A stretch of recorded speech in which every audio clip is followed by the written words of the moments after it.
Ay, salamat naman. Nabusog ako doon ah. Masarap yung luto nila. Adobo. Adobong manok.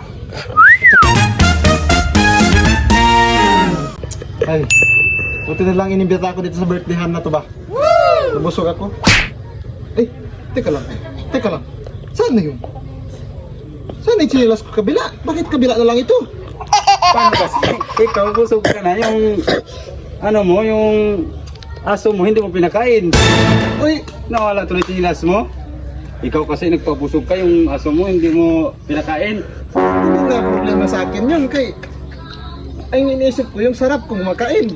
Alam nga naman isipin ko ba yung aso? Naku, bokol. Wala ka talaga. Bakit? Dapat maawa ka rin. Yung kawat na aso yun? Hindi kasi nagtampo yun, hindi mo pinakain. Ikaw lang nagkain, nagpabusog ka lang. Ibig sabihin wala siya nakain, yung chinilas ko yung kinain niya. Na ano pang dahilan? Ano pang dahil? Aray, ikaw. Ala, ang malas naman ng buhay mo ko. Gusto ko nga wala kang chinilas. Awa yung aso. Tuloy. Mag-ingki-ingki na lang ako uwi. Bahala ka dyan.